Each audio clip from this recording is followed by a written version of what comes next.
Hey everybody, it's Annette. I want to do a little series since I got these foster kittens on why I foster and some of the questions I've been asked over the years regarding fostering pets.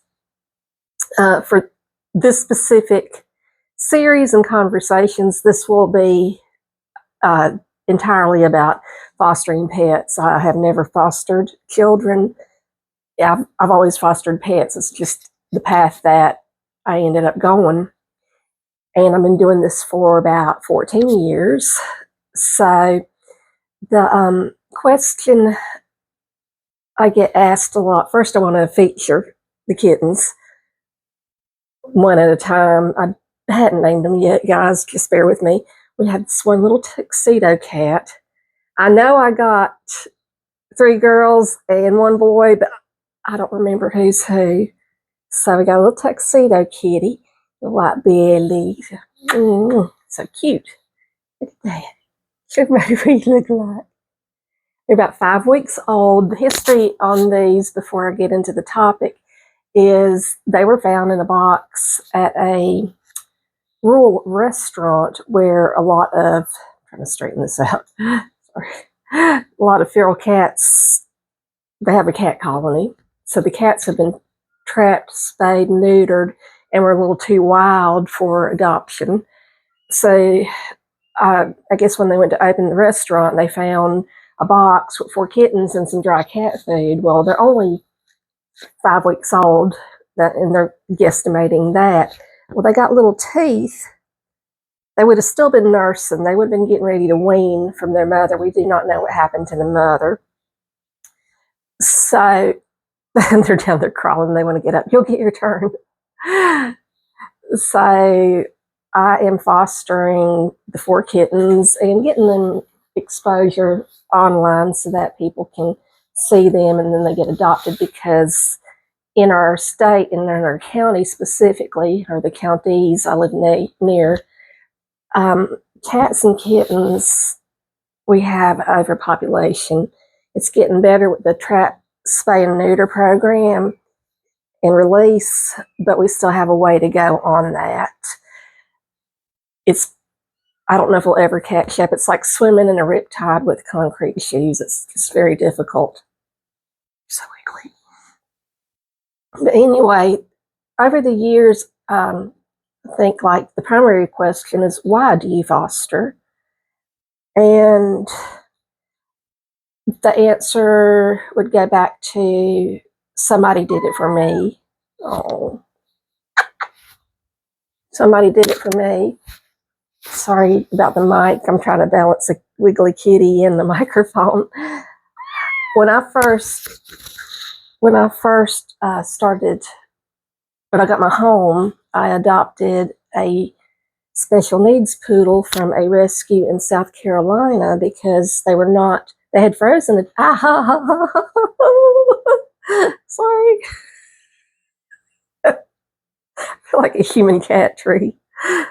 They had stopped adoptions in our county. So I had bought first house post-divorce, and I wanted to bring a dog into the family. So we got a special needs poodle, and she was so sweet. She was a senior, had her for a year and a half, loved every moment of it. She obviously eventually passed away from natural causes due to old age, and it absolutely slayed me.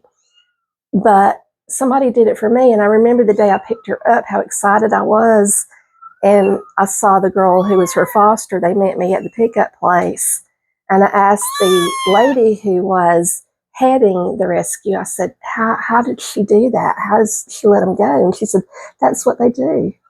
That's just what they do.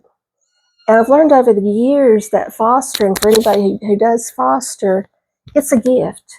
You are given a gift.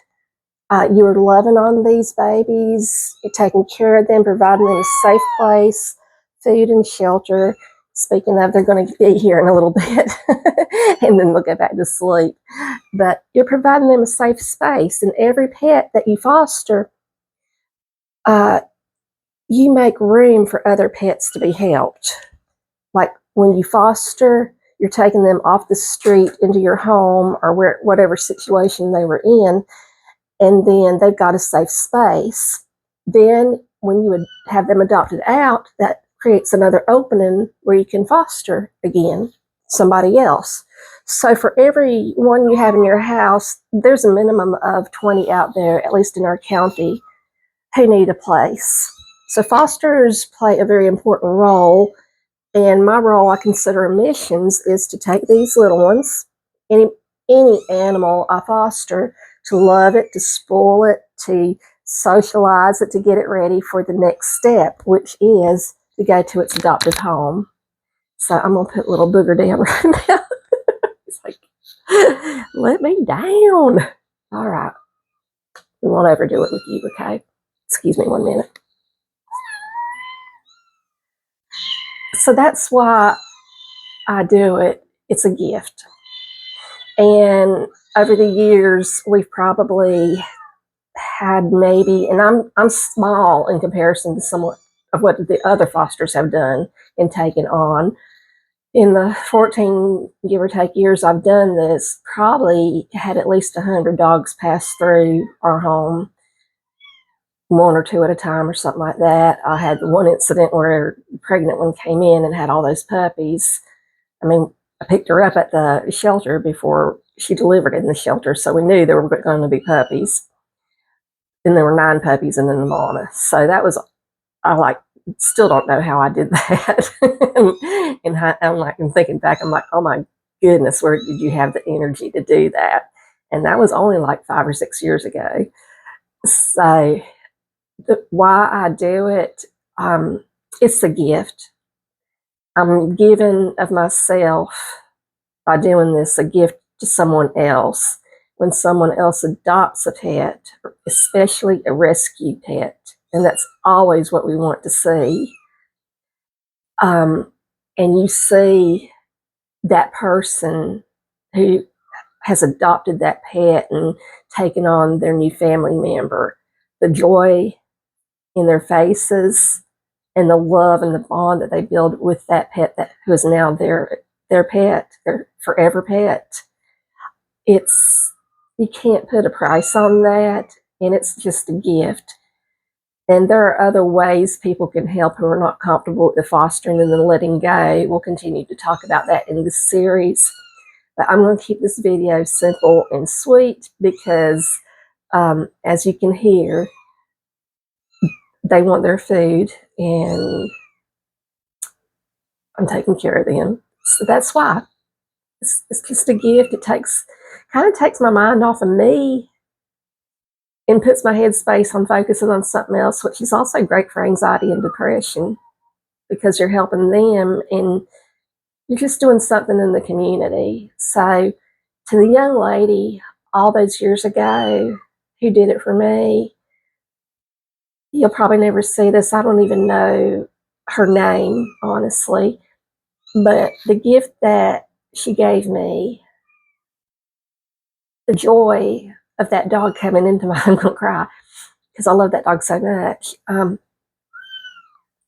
The joy that I received from somebody doing it for me, I want to do that too. I want to pay that forward.